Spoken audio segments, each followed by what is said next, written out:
Welcome to Meet the Biz with Lainie Kazan. All right, in.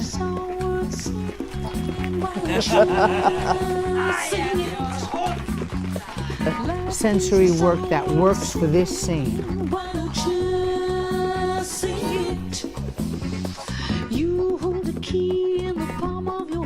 But what was your first big break that you consider your first big break? Well, probably going on for Barbra Streisand and Funny Girl. Yeah. I waited 1 year and a half till she got sick. Okay. And, I tried to, invite her to dinner, maybe you have a little flu, I'll give you a little flu. But she... Drop something in the drink. Right. So, no, but it was a very difficult year and a half, and I finally got the call. Oh, and everywhere I went in that year and a half, people would say to me, if you ever go on, call me. So I had a little list, and I would write their name down and their number. And only if they were important, though. And so then I got this call, and they said, "You're going on tonight. Barbara is terribly ill with strep throat." So I ran to the theater like a maniac, and I had never been on stage with the real actors. Right. I had just worked with the understudies. So they schlepped me from pillar to post, and Sidney Chaplin, who was the leading man, kind of, helped me get to where I was going, and I called everyone on my list. Yeah, I called everybody, and they all showed up. Oh. And so did Barbara. Oh. And I was devastated. Oh, no. I was so devastated. I mean, I went home that night, and I cried my eyes out. I walked the 5 flights of stairs up to the chorus dressing room. I cried my eyes out. Then I got home, and when I woke up in the morning, it was headlines all over New York, papers. Show goes on, but Lainie doesn't. It ain't funny, girl. And I sheepishly came to the theater. Mm-hmm. And when I got there, the stage manager and the company manager and the producer were outside. "You're going on tonight, but you cannot tell a soul." I said, "Can I just call my mother?" And she had a duplicate list. And everybody came back. I love it. I love that. It was, to date, I think it was probably the most thrilling theatrical experience of my life. Wow. I mean, I remember walking on that stage and looking out into the Winter Garden Theater and thinking, I'm on the Winter Garden stage and I'm going to be doing this part of Fanny Bryce. And then my career just skyrocketed. It was amazing. I got a record deal, and I started singing all over the world, and things just opened up for me almost a little too quickly. Right. I was like, and then you went on the Dean Martin after that? Well, Merv Griffin had seen me when I was an understudy. Yeah. I would be on his show all the time. Oh, and he had a local show in New York, and then it went national, or it was syndicated. Right. But I was on his show at least like twice a month. And so that was my first initial, and Phyllis Diller put me on her television show, and Gypsy Rose Lee, who we were talking about the other night. Right. And all these little shows I did, and then Dean Martin saw me. Right. And invited me to be on his television show. And I was on like 26 or 27 times. And that's where my career just took off. Flourished. Yeah. Wow. And I adored him. I could see in the videos, I mean, the way you guys had that connection. It was just like a river of when he held you, and we had a great sense. He had a great sense of humor, right. And we had a similar sense of humor. Right. So that was it was great. I had 2 nightclubs, but that was at a very dismal time in my life. I had been very sick. I developed blood clots in my lungs from a broken leg, and I wasn't able to work, right. And I was a really sick puppy, and I kind of established myself in a way, but I was working like really the toilets of America. Yeah. I mean, I was working these terrible places, and I was trying to just make a buck, and I wasn't able to really do what I do, and I was in a little club in Milwaukee, and someone said, "You remember there's a Playboy Resort in Wisconsin, in Lake Geneva, Wisconsin?" And I had worked there in my heyday. So I called them up and I said, "Could I come and visit you and maybe have a couple of rooms?" They said, "Of course you can come." And subsequently we got together, and I saw the entertainment they had in this phenomenal place, and I thought, well, you know, they had like a group called the Shaggy Gorillas minus one Buffalo Fish. And you know, Playboy's always been synonymous with jazz. Right. What you should do is X, Y, and Z. And this gentleman of the hotel said, he was the manager of the hotel, he said to me, "Would you like to go down to Chicago and meet with Mr. Hefner?" I said, "Sure." Yeah. I didn't know what I was talking about. He says, "Tell him all your fabulous ideas." Yeah. I didn't know what ideas he was talking about, but I just went and I met with Hefner, and I met with a gentleman named Victor Lowndes, who had opened all the clubs with him. Right. And I made some suggestions, and they said, "Listen, we have a little club in L.A. It's in the Century City, and just go. We'll rent you a little apartment, and you'll go back to L.A. and you'll open your room. You'll take over the room." I said, "Okay, that's fantastic." So I did. I went with my daughter, my boyfriend at the time, my girlfriend and her daughter, and a nanny. And we all lived in one little teeny-weeny apartment. And when I would answer the phone, I'd say, "Hello, Lainie's room." Oh. And that's how the club came to be. Right. And I opened the club in L.A., and 2 years later, it was so successful, I opened a club in New York on Fifth Avenue and 59th Street. Wow. So I had 2 nightclubs for 4.5 years, and that was probably the greatest joy I had. I gave all these great singers jobs. They were just thrilled to have me as their, you know, kind of entrepreneur boss. And I was a kid. I was like maybe 30. Wow. And I was doing that. Yeah, it was really amazing, amazing, amazing. I loved it. I booked Sarah Vaughan. Oh my And all these great, Amazing. Bill Evans, a great pianist. Right. And Earl Father Hines and Eartha Kitt. Oh, Eartha. And oh my God, all those singers who were so phenomenal. So phenomenal. It was a great joy for me. When Lainie's on stage, and as some of you have seen her, I mean, you are so in each and every song, and it's its own story. Yeah, well, I think that singing is acting. Yeah. And I think all the great, really great storyteller singers, torch song singers, are really good actors. I mean, Frank Sinatra, Right. you know, Lena Horne, Judy Garland, Peggy Lee, all those singers who people really don't know about. And I teach a class at UCLA, and I'm now teaching here for you. Yes. And I love it because I can expose the students. I teach acting for the singer. That's really my genre. Right. But I do teach acting. I studied with some of the great acting teachers of all time. I studied with Sanford Meisner for 3 years at the Neighborhood Playhouse, and I studied with Lee Strasberg for 5 years, and then became a lifetime member of the Actors Studio. So I use what I've gleaned and what I've learned and try to put it into a form that can be digested by young people. Right. It's so important to take classes. I mean, it Oh. just seems that a lot of people these days who want to be actors think, "Oh no, I just can do it." Or I'm just beautiful. You know. I think that, you know, the truth of the matter is, you know, you can be a talented, visionary architect, Yeah.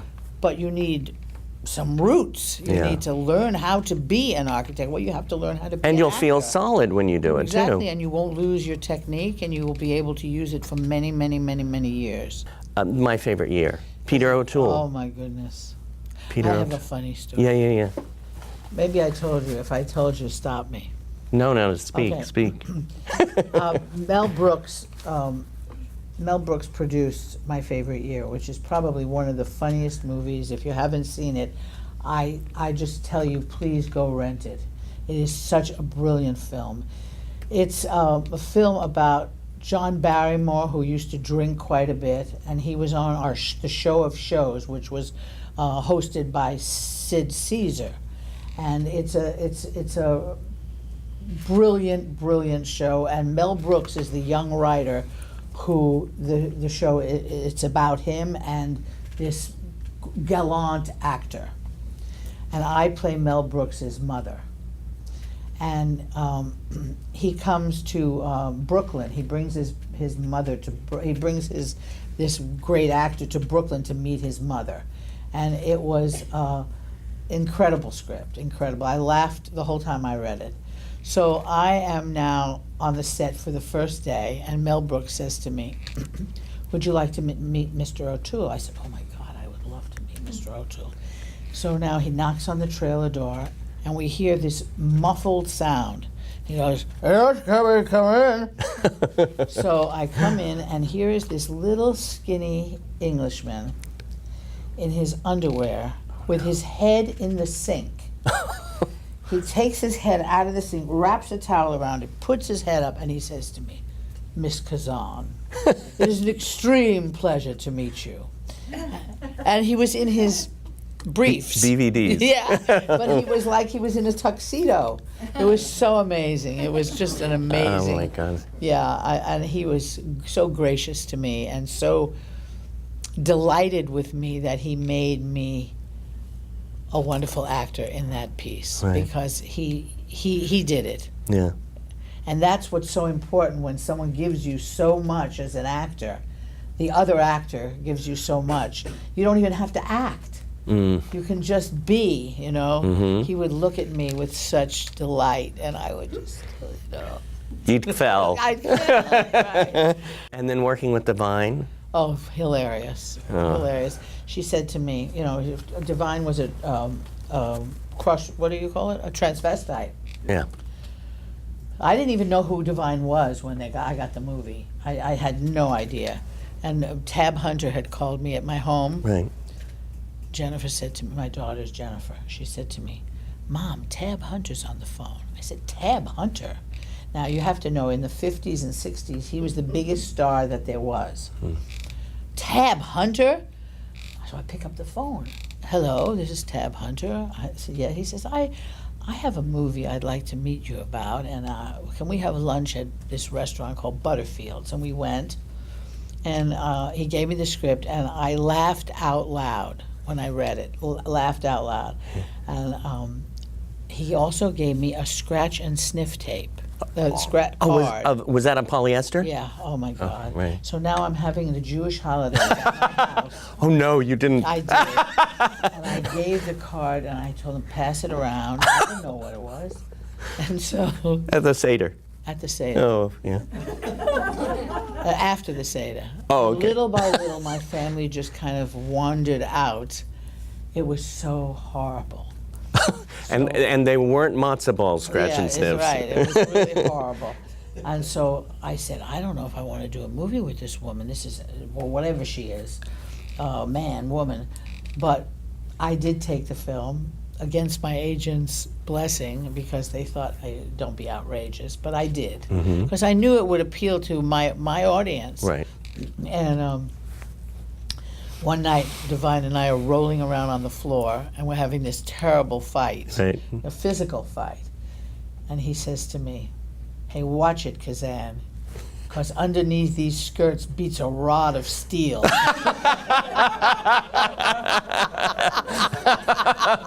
Oh my God. My Big Fat Greek Wedding, of course. Yeah.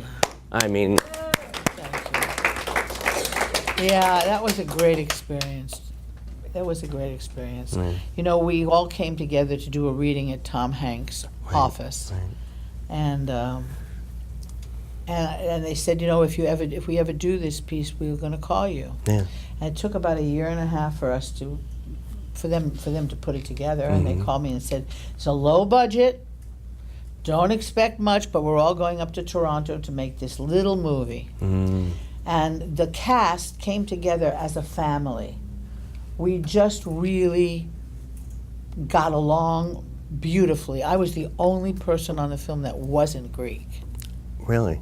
Everybody else was Greek, Had and some I Greek. worked like a dog to become Greek. And when I went to Greece, once the movie was out, I went to Greece a couple of summers, and people were speaking Greek to me, and I was so, thrilled that Yeah. the Greeks thought I was That's the Greek. biggest compliment. Isn't it? Yeah. I love so that. I did. It was an amazing thing. And then about a year and some months after the film was made, we got a call from Nia Vardalos, who wrote it and really put the whole cast together. And she said, "Look, Lainie, we have to have a good first weekend. So could you email all the temples and all the Jews, Right. and I'll email all the Greek Orthodox churches and the Greeks." And I said, "Sure." We all got on our phones and we were trying to sell the movie. And the first weekend we made $100 million or something like that, some outrageous amount of money. And it was a huge, unexpected hit, huge. And until today, people say, "Oh, I saw that movie 7, 8 times." Yeah? Yeah, it was great. Yeah, they pull it out like, But I worked with a DVD. woman. I went to the great Greek restaurant in the Valley, and I asked the maitre d', I said, "Do you know a woman that I could go to their home and cook with them and learn how they speak and just spend time with them?" And this woman became my mentor.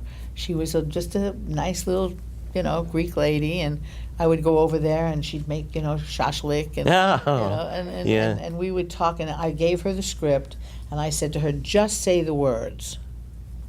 She did the whole script for me. And then I took the pronunciation Right. and I put life into it. You So sure it was did. interesting. Yeah. I had a relationship with Playboy, so I sold them my name, and I sold it to them for a year and a half. And believe it or not, all the clubs closed that next year. It had been kind of archaic to put women in bunny outfits, and I used to say to them, "Look, you got to get these women out of these outfits. I mean, put the men in rabbit outfits." I was horrified by those outfits. They would bunny dip, and they'd have to have the bunny mother check. It was bizarre. Wow. So it was so anti-feminist. It was so against everything I believed in. But I had a great club with great music and great musicians. So I was torn, But I tried. But no, I gave it up. I had it for 4.5 years. I was wondering that balance. How did you? It's hard. It's hard to find a balance. I know, I had my daughter with me all the time on the road. She'd travel with me. I traveled like a gypsy. I'd take dogs and cats and children, and just to keep my daughter engaged and happy. And, it was hard. It was very, very difficult. And it wasn't a time when women did that. So I was alone in that. But we do have to make decisions that are selfish, but that's good selfish. Selfish is good. Selfish not without denying the other person, but to think of number one first. If you don't think of number one first, there is nobody else. We have to take care of ourselves, I believe. And I don't say to the exclusion of everybody else, but first. Like when they tell you to put your air mask on first in the plane, then you can take care of your child. Another question? Andy? How do you keep your balance and you have such a calmness about you when I you do? walk into a room, and it's so nice to be around it, especially in this industry where you're constantly going or moving. How do you keep your stillness? I don't take myself too seriously. I've been through lots of stuff, and life has been a rocky road, and I appreciate everyone and everything. There are some people I don't appreciate, but I try to move along. I think I have, not recently, but not in the last year because I've had some physical problems, but I did yoga for 30 years with Bikram. I was very, very athletically involved in yoga, and I'm overweight, but I eat healthily. I don't eat garbage. Very, very rarely. I try. No fast food? No, never have been in McDonald's, ever in my life. Never been in a fast food restaurant. Don't start. No, never. I eat too much, but I like good food, clean food. I think that I have to exercise all the time. I have to walk, or I have to, do something that grounds me, and I sing. And when you sing, it's like, it's who you are. It's your voice. Your voice is who you are. And it's a gift that I treasure and I will never take for granted. Corey Allen would say at the beginning of each class, he said, what do you want the most at this moment in your life? And it was taking the breath and just that want of the next step. The next step. Or this breath. What do you want for this breath? Exactly, that's fabulous. Wrist straight. Laura, good. I always have hope, and I always feel as though I have to still climb the mountain. I never say I'm at the top of the mountain and I look down. I just always go, oh, I've gotten a little higher on the mountain. And and I never stop trying to learn, be creative, try new things. And I believe that's the answer to life, because if you have hope and you have courage and you have creativity, you have everything. So make choices. I wish I knew how to quit you. Say it again. I know you're good at it. I've seen you. I knew how to quit you. I was really moved. Really. 1, 2, 3, 4. Yeah, no. Aftershave lotion. Just very seductive, my dear. Very seductive. Fantastic. Intention, and you followed it through, and it was funny, and it was scary, and it was good.